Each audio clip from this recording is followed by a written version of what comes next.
he knows too. In training camp, he was like on the I was team frying you. I remember. when, I no, called, not I just called the me. ISO. Don't do that. I wanted Don't do I that. wanted you on the ISO every single time, That's and I was not like, true. "Bet I'm That's about to not fry true. this French boy." Because I was playing 5, but I was looking. Because like you said, I set screen, then it was you against somebody else. I'm not going to drop any names, but I was just on the side looking. I'm like, oh my God, it's practice, but this kid got 100 points already. And Miami turning up another night. Oh, wow. Welcome to Sideline Stories. This episode is in partnership with Dove Men Plus Care. I'm Jared McCain. And I'm Marcelas Howard. Let's get straight into it. All right, Jared, we're back. We're near the end of the road of the NBA season, but this finals has been amazing. What's your initial thoughts after the first few games? Man, well, I went to game 1. I was in there in person in OKC. And first off, that atmosphere is like nothing. It's very close second to Philly for obvious reasons. Philly always going to show out. But in the atmosphere, everybody had on the white T-shirt. I didn't put on the white T-shirt because, you know what I'm saying? I played for the 76ers. But it was crazy. It was like a whiteout. Everybody's chanting. The atmosphere was crazy. And the whole game, it really felt like OKC had a strong lead. Like it didn't feel like it wasn't a close 10-point lead. Sometimes it feels like it's a close one. It didn't feel like that. Right. And I said to the camera, I was doing like stuff for media, and I said like, but all the Pacers need is a spark, a tiny little spark, and they got it. And they just kept at it, and they kept going. And then, of course, everybody's seen the Halliburton shot, but that game was crazy. And I think this series, we're in for a great one now that it's tied 1-1. Game 2, OKC did what they were supposed to do at home, but now we go back to Indiana. I'm very excited to see what happens in these next few games because OKC's gotta steal one at Indiana. What about you? So for me, going into this series, I said that OKC was like Indiana, but like Thanos. Like it was Hulk. OKC was Thanos, and the reason why I said it's not ridiculous. That's not ridiculous. And because they can do everything Indiana can do. They have their go-to guy. They're better defensively. I just think they're the better team. That's no disrespect to Indiana. I just think OKC is the better team for this matchup, and that's why I had OKC winning in 5 or 4. But I did say Indiana was going to steal game 1 because that's the game you have to have. You have to get that tone setter, start the series out, and try to split going home to give yourself a better chance. Because if you go down 0-2. OKC does play well on the road too, so it's like it's tough. Game 3 is a must win for both teams. I will say that. Yeah, there's no like must win for Indiana or it's both teams. It's a must win for both of them, so it's going to be great basketball. I feel like no one expected them to win. I think did you see the interview after the game where I forget the guy's name who's the interviewer, but he was talking to Halliburton. He was like, all my game notes were about OKC winning and who I was going to be talking to after the game. And like it totally flipped. Like no one had them winning, but I don't know why. I think in my prediction I said it when I was there. I said OKC was going to win, but I did say OKC's been out of a rhythm for a very long time. Like not a very long time, but longer than the Pacers have. They've been just doing practice, just resting, which is good for the body. But at this point, you really just need to keep playing. And Indiana's been just playing consistently. They know exactly what they're doing, and they played the most recent game before this series. So. Right. Indiana had a great game 1 for sure. And then game 2 got they had a solid one, but that's all they really needed to. Yeah, I think I'm gonna need that one. But I look at it, so I'm gonna ask you this. When it came down to it and you really like to the elbows and boxes of the game, right? To like the excuse my language, the freaking bones of the game, right? Is the freaking bones of it. OKC played exactly the same way they did in game 1, but they figured out how to close because Indiana kept making that run to chip in, but they figured out how to keep separating that gap just to last long enough. So what do you think they did differently from game 1 to close that game? I don't know. Even at the beginning of game 2, I feel like OKC was kind of pressing a bit to get like some shots off. Like they wanted to get this lead as big as possible in the very beginning. But once they settled in, I feel like a lot of it was just settling in, getting back to their rhythm. And also, when you play a team once, you kind of know what they're going to do after that. You kind of know they're going to play the same way. And Indiana literally plays the same way. It's like organized chaos. And I think they figured it out. Not that they figured it out for the series, but at least for that game, they kind of knew. And Halliburton didn't have the best game. But I don't know. When you play at home now, switching back to game 3, it's it's going to be a little different for Indiana. Indiana at home is nice. I mean, everybody, and especially in these smaller market cities, they're always just nicer at home because there's all the vibes are for them. So Right. I don't know. I think going into game 3, he has to be aggressive early. How he was in that fourth quarter later on when he scored about 12 to 15 of his total points in the fourth quarter. Yeah. He has to be right from the jump.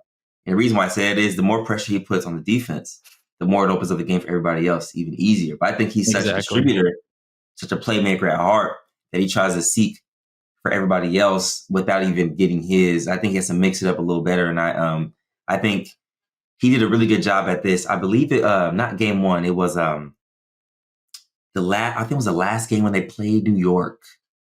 One of the last games, like he came out aggressive. Like when Hallie's aggressive, from the jump, Indiana is even more scary. Yeah, is that what I asked him too at his press conference. I was able to ask him what he thought about his balance between like attacking the basket but also distributing for others. And he said he's at his best when he's aggressive. So I wonder like what is in his mindset when he knows he's at his best when he's aggressive, but sometimes he comes out and he's more passive. I think a lot of it too. You let the game come to you, and sometimes you don't feel like you should be aggressive. But I think their whole team is better when he starts out at least getting a few shots up, just so the defense respects that he's going to shoot more. He's going to drive more and actually take the shot instead of swing it out to the corners, which has actually been working for him though with that corner 3. But man, speaking of OKC though, what's the ingredients that you think have made them so special? I think having a team that's been drafted together, kind of molded together, having a great GM. I think he's won like GM of the year a few times now, but someone who just kind of knows the vision and knows exactly what they want. And they just kept building, and they kept building with the same players. They knew Shai was the guy, and they drafted. I mean, there's also some luck in there. Getting Chet and Jalen Williams in the same draft and knowing you're going to hit on both of those is pretty elite. But I don't know. I think you have great defensive players. You know, like in Lou Dort, even Shai guards. I feel like you got great shot blockers in Chet. Hardenstein's a great rim protector. People who can shoot. You got people who are going to play hard. I mean, Caruso was guarding Jokic in their series. Like, just people who know their role and are comfortable in that role and feel like they're deserving of what they have, whatever, whether it's the contract or something else, they feel that they are being worthy enough of that. And so I think it's an ingredient for a great team. It's hard to do. I think it requires a little bit of luck, but they've done a great job of that, especially with the young guys. They're still super young. I even look at the 2012 team with KD, Russ, Harden. Had they not ran into Bron, we might be looking at a whole different scale in the NBA. Like, we don't know how long that team stays together. We don't know what Harden and Russ's careers look like. It's just, it might be a blessing in disguise sometimes, like when you lose a series like that, because then you find out how great Harden is. But with these guys, when they win, I can see them staying together for a long time just because of the draft capital they have, just because of like the way the process is constructed. Like, this could be something special because they dominated last year in the league in the regular season. Then this year, they come back and dominate again. So it's like now they get that chip. I mean, man, I don't know what's next for these guys. It'd be crazy. And they still have the rookie who was the 12th pick who still hasn't played, which is crazy. Wait, who? I think it's I don't want to pronounce his name wrong, but I think it's Nikola Topic. Wait, they have a rookie that haven't played yet? He got hurt in his season overseas, and he hasn't played a game. Literally like the whole season. And he's a 12th pick, like lottery pick, still waiting just to play. Oh my gosh. That's ridiculous. Did you see that Kendrick Perkins story of why Harden didn't come back that season he got traded and how they blamed it on Kobe? Wait, no. What did he say? When they went to, I want to say whatever Team USA was, I think it was Team USA. They were all there and fresh off the 6th man of the year, I think. And when they came back to training camp, KD told Perkins was like, bro, I don't think Harden is coming back. Like, he wants his own team. And the whole, like, I don't know if this is true, but like Kobe was there and they're saying Kobe was the one saying to Harden, that he was like, you need your own team. And he did it on purpose to help his team win more games. He wanted Harden to get off that team because he knew. But I can't believe that might have driven him out of OKC, just being at Team USA, and could have went back and had another year with OKC. All right, Jerry, we have a great guest coming on the show. One of your teammates. Yes, sir. But man, first, I got to freshen up everywhere. Let's take a Dove Men Plus Care Whole Body Deo break. Now, we'd like to welcome my Sixers teammate, one of my vets, Guerschon, a.k.a. I haven't heard this before, a.k.a. the Dancing Bear, onto the show. How do you feel about that nickname? I've never heard that. Where did that come from? Yeah, no, that came from my first year, my first summer league when I was with the Celtics. So one of the coaches over there, Coach Shrewsbury, I don't know, one day after a game, he was giving an interview, right? And they was like, yeah, this kid, what do you think about this kid? He was like, I don't know, like he's built like a bear, but like his feet are moving so fast, right? It was like, it's just like he's dancing, like he's just a dancing bear. And it's like from that quote, like it just followed me. Like after that, everybody was crazy, oh, the dancing bear. And then it's just a. So why don't you do any TikToks with me? You always deny my TikToks. Man, no. Sorry. This is. Like when you get past 40, I understand. When you get past 40, you don't really want to be with the new age people. I understand. I feel like if I'm doing a TikTok, which I don't think is going to happen, somebody got to pay me a lot of money. If we win a championship, you go to TikTok. Okay. Why not? Right. Like this might be one of the only reasons. All right. I appreciate it. This past year was the first time back in the league since 2018. Yeah. How do you feel like you fit back in this season? And secondly, on the second part of that question, was it a consistent goal of yours to get back into the league? Yes, I feel like it's always been my goal. I was always looking for a chance to be back in the league, but not just to be back in the league, just to be on a team where I can play, learn, get better. This was really my goal, so I work hard for this, and, it's been 5 years. So for me to be able to come back with the Sixers, to have the season that we had, even though we had ups and downs, at the end, I think it was a great year for us. Do you think the NBA is different from from 2018 to this past year? What do you think? What are the changes you noticed? I think completely, like just the fast of the game. The game now is so fast. I was like, when I was back in Europe, when I was watching it, I couldn't really understand it, right? But since I got back, I was looking, I was like, oh my God, like those guys are fast. Like, on our team, you got a guy like Tyrese Maxey. He's super fast. People don't really realize. Like sometimes I'm talking about, I'm like in practice, like he gets the ball and he goes to the rim and it's just like, you just try to one with him, but like he's so fast. It's just crazy. Yeah, you got to get back. You got to pick him up. You got half court pickups on him. Exactly. Even just watching it from college, it was like, you don't realize how, even just like till the timeout, you're just going back and forth. You continuously be in the ball screen every single time. And you're just having to fight through ball screens and then run back to the corner and fight through ball screens. Yeah. It's just a continuous thing. So you got to Philly this year. Yeah. What was, I don't know for me, did you have a culture shock when you first got to Philly? No, not too much. I mean, it's different from Boston, right? But I think the French culture is the closest thing to the American culture in every country in the world. That's how I feel like. I feel like if I take you to Paris, for example, and I really take you to Paris, not just a touristic thing. Like if I really take you to Paris, you will definitely know what I'm talking about. It's like the lifestyle, the way we dress, the music, just, like the basketball, the way we play in the park and stuff like that.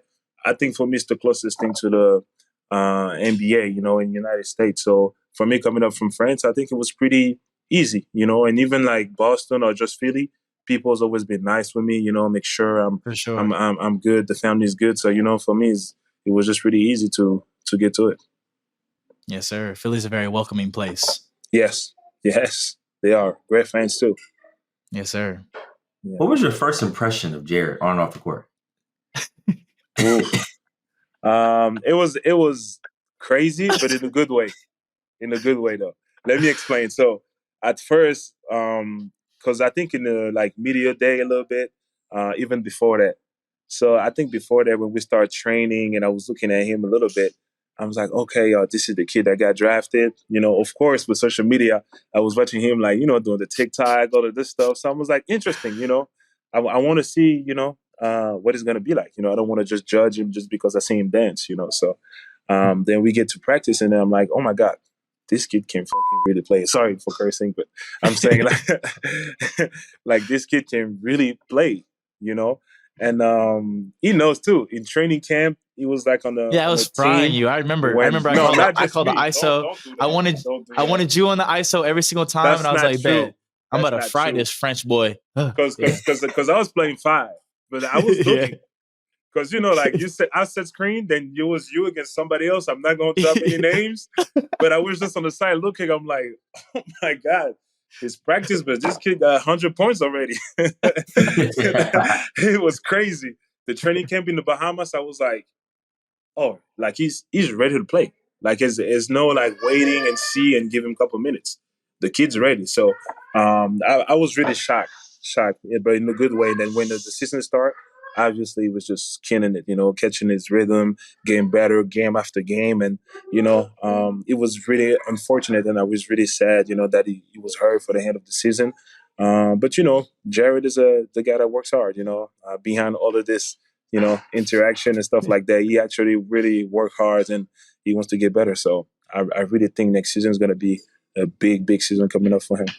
So you've played all over the world: France, China, U.S., Spain. How's the global game kind of shaped you on and off the court? Now when I talk about the French league, it's super competitive but super athletic. Like you're gonna see a lot of guys that's super strong and fast and athletic, like with jumps, and they have all this ability and they put it into the game, which make the leagues actually like a nice level.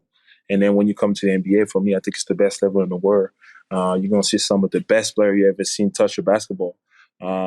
Just kill. Every game that you play against them, they bring their best and they bring your best. When you play against them, so being able to have this experience also with the Celtics, going to the final conference, learning all of this stuff around those great players, it make me a better player and a better person. I feel like I don't know because I didn't grow up there, but in Europe, like the youth leagues and the youth like basketball, even just in sports, because I know in soccer they get them in football, they get them really young and they're like in the process from a very young age. And America doesn't really do that as much. Like, how does that work? Like, you get recruited as a really young player to go to a organization. Yeah, I feel like it's always depend. For example, I would say from like France to Spain or other countries in Europe, the process is different. I remember when we was kid, we was complaining a little bit that in France they don't really like teach you all of the tools for you when you pro. We was complaining a little bit. Now it get like so much better because we have so much kids coming up now. So it's like what are they doing there? Let's do it. So we kind of like change a little bit of culture the way we teach basketball. But other than that, it's just been amazing. I feel like sometimes they spend a lot of times in kids, which is good. When I was in Real Madrid, I was watching all of these kids practicing and play it. Like for me, they was already pro. And those guys are like 16, 15, but like they really, really get to their mind at like 12 to how to be a pro. So, every day what you got to do to work on, outside, not too much distraction, cut off all the people. So I feel like this was amazing because, if you don't learn this at a young age, you're going to learn it like the hard way when you're going to be adult. Yeah, that's why I feel like America, I feel like they should adapt some of the stuff from overseas. Yeah. Especially in the youth stuff. I feel like AAU when we were younger and when I was playing, it was even when my brother was playing, it was just a lot more structure. I feel like now it's just, even with the transfer portal in college, like everything it's great for the sport of basketball, but I don't know if it's good for the development from a young age, like from the 12 and 13-year-old kids. That's why. Is there anything from like EuroLeague you wish the NBA had, like the leagues in general, just like the rules?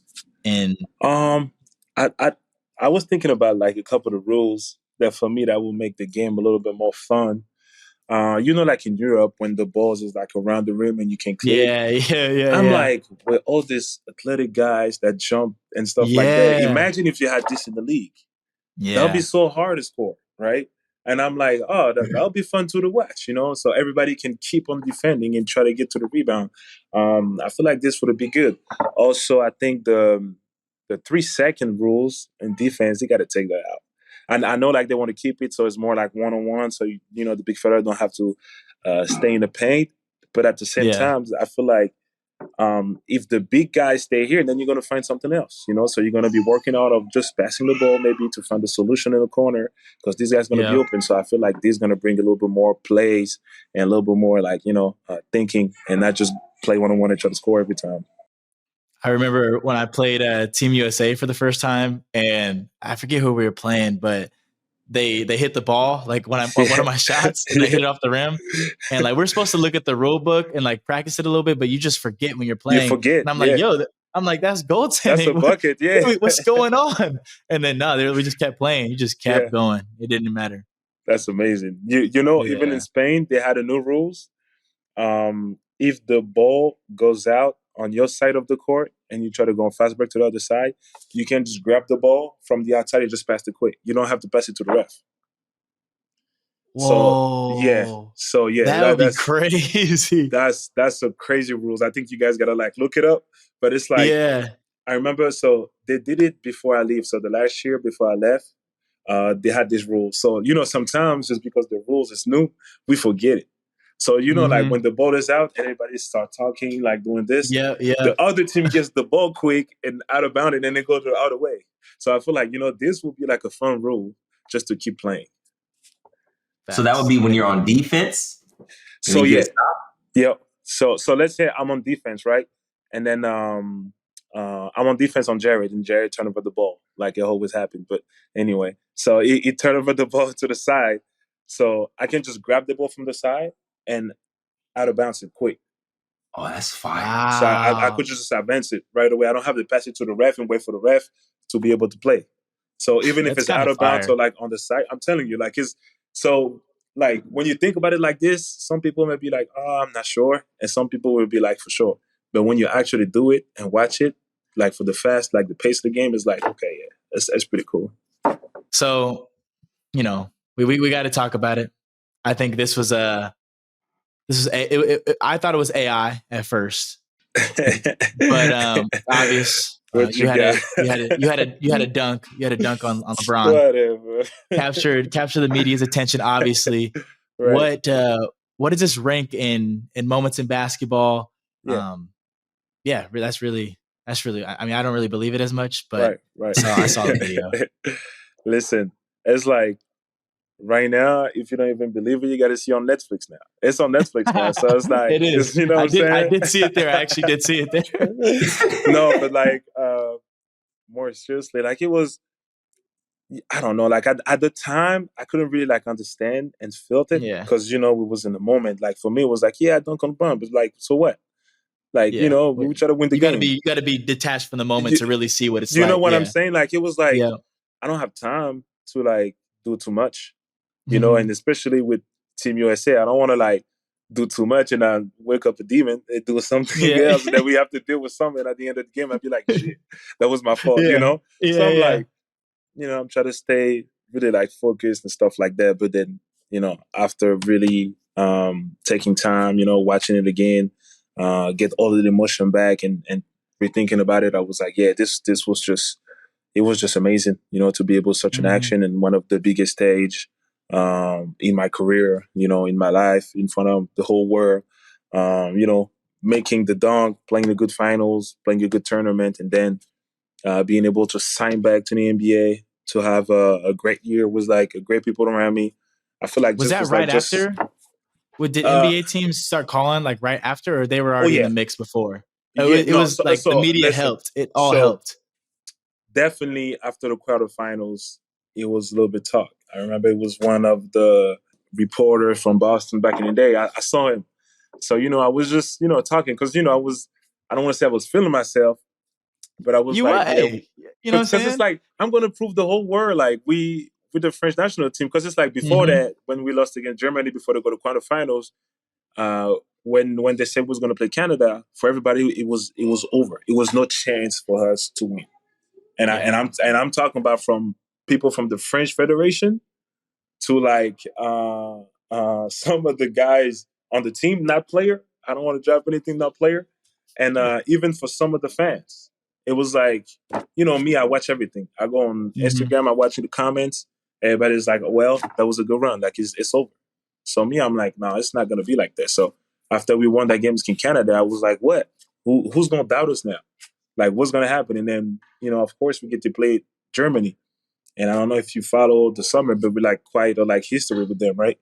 So it was like, okay, all right, we're going to see. So like, we was playing over there, killing them, and then we won. Then we go to the finals. So I was still talking, running my mouth a little bit. Of course. And then after that, my agent before the final, it was like, yeah, that's good. A lot of, scouts, GM, ask about your situation with the contract, try to see if they can do something or not, right? So at the same time, I was like, okay, no, I believe you, but, I heard it for like 5 years now. Every summer, I know they just be looking around. So going to the finals, I was like, we got to win it. If I want to have a chance to go there, we got to win it. And I got to be able to like show, everything, shooting, driving, defense, whatever. So when I went there and then, got a couple of layups, rebounds, dunk and everything, I was like, yeah, I'm feeling it right now. And then when I got the dunk on him, I won't say what I was saying to him, but, I was just...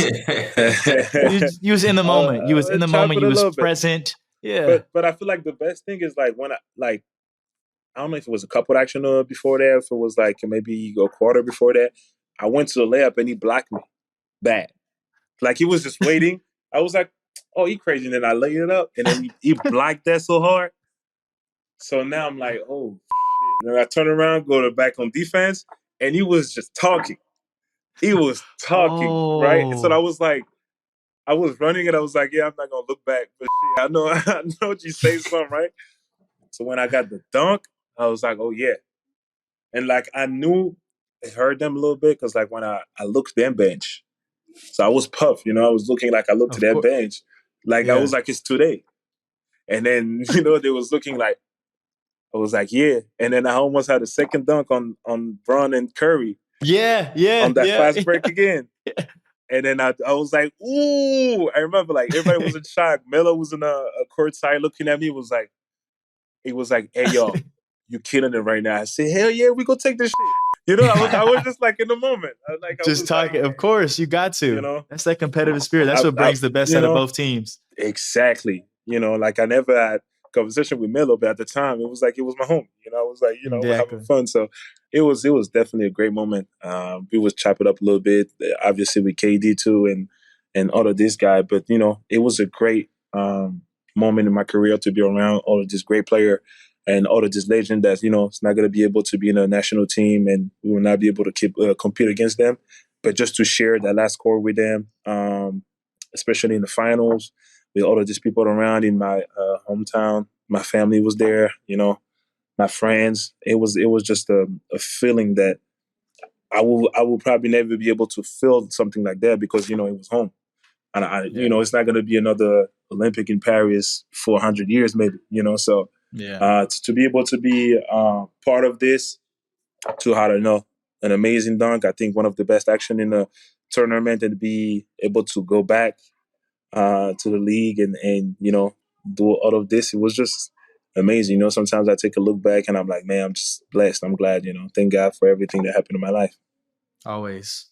Yeah. That's fire. Last question. What did you learn about playing? Like, what did you learn about Wemby while playing with him on the national team? About who? Sorry? About Wemby. Yeah.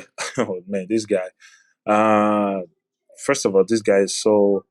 He's like a freak. Like, I've never seen something like that. And for me to be able to have him on the team, I was so glad and happy because the whole summer, me and him was just going at it. I was guarding him, he was guarding me. For me, it was amazing because I was trying to like work around to get some bucket over a guy like him. Like he gets like 10 blocks a game, something like that. I'm like, what is this guy?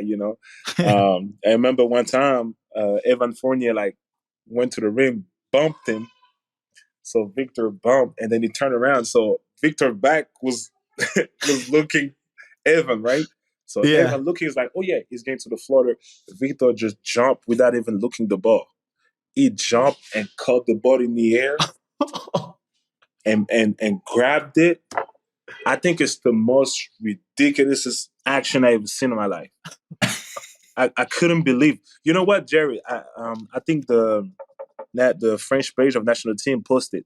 I'm going to try to look for it and send it to you. Yeah. I swear, I've never seen it sounds like some Matrix. Like I don't know what you're saying. Like he didn't even look at the ball. Like I was like, how'd you do that? That don't make no sense. But for him, he do it like with ease. For him, it's like, yeah, oh shit, I block you again. Sorry, that's crazy. And he's so nice crazy. of a guy. That's really I remember like it was an action. I think it was like the preparation games in Germany. We was beating them by like 40 or something, and then he was calling Rudy to get the picks. So we on the bench like looking like what? So he take a screen, look, boom, step back, shoot, make the threes, go back on defense. We look at him and he was like, I'm like, what? He's like, there's nothing. He works on this. What just happened? But like, how do you guard this? So I'm like, yeah, this kid is just gonna be something, and to be able to have him on our team, and we're so glad. Yeah, that's amazing. You see, he shaved his head. He's trying to be a monk now or something like that. But hey, listen, he coming back different. Huh? I think this is even scarier for the whole league because now I'm saying, you got to do it like this. Like he's gonna be like all about the energy. You know what I'm saying? He's gonna have all the greatest injury. Yeah, it's about to be nuts. Yeah, it's got to get on his level for sure. But yeah, man, thank you for stopping by. Thank you for having me, guys. Hopefully, one of my goals is to make the Olympic team in 2028. So if we get to face off, I'll let you dunk on me or something. We'll figure it out. Hey, know what? Just to make it big, and then you and me exactly. No, but thank you for stopping by, man. I'll see you soon. Thank you, guys. Appreciate you. Yes, sir. Oh, love. Thank you, guys. See you guys. All right, Jared. So on social media, everybody has been claiming SGA is a foul merchant. Plethora of questions for you. Is it a problem? Should SGA be more ethical? Is it a rule thing? Break it down for me. I mean, I don't see. I get the problem with it from a fan perspective, but from a player perspective, it's like first off, a lot of them are fouls. Mm-hmm. And I've heard this on the broadcast multiple times, but like he leads the league in drives. So wouldn't you think the person who leads the league in drives is going to get the most foul calls anyways? When he does pump fake and then go into the defender, it's a foul most of the time. Yeah. Like I think 90% are fouls and 10% are probably like him really embellishing and trying to act for the call.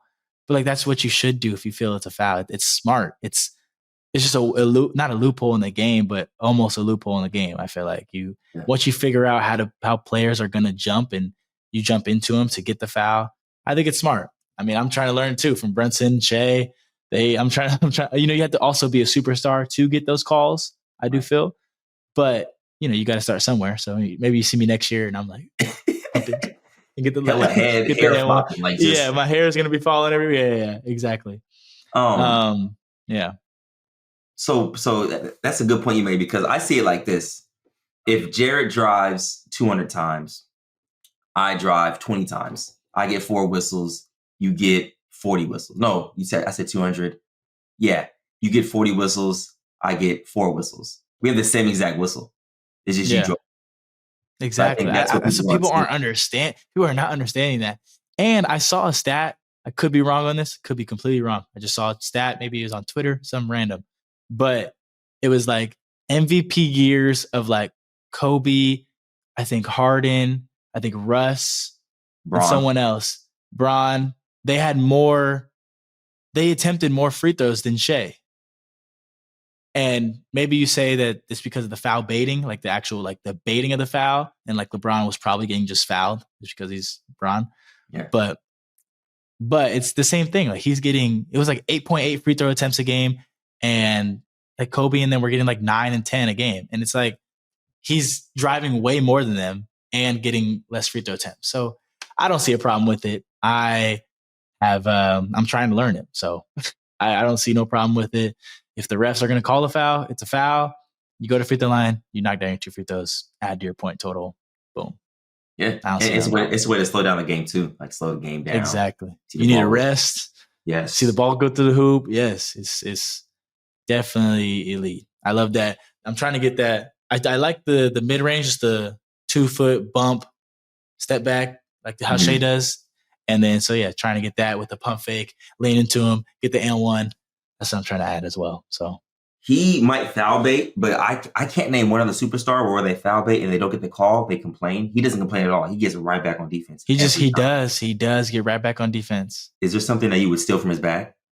I love his, obviously my social media side is a very upbeat, positive vibe always, but his demeanor is very just calm, and he's not reacting to calls like you said. He's not yelling at his teammates like in a very like bad way, I could say. I don't know, just in a way where it looks like you're almost upsetting that person and it takes them out of their game. I think just that calm demeanor where you're not affected by anything, you're not affected by the crowd. At least it appears that way. And I think appearance is a lot of the game. It's making sure you look like you're like people will fear you when you look, you're just calm. You're having the worst game. I want to have the same face no matter what. I still want to smile. I still want to be myself out there on the court, no matter if I'm missing my last 10 shots or I made my last 10 shots.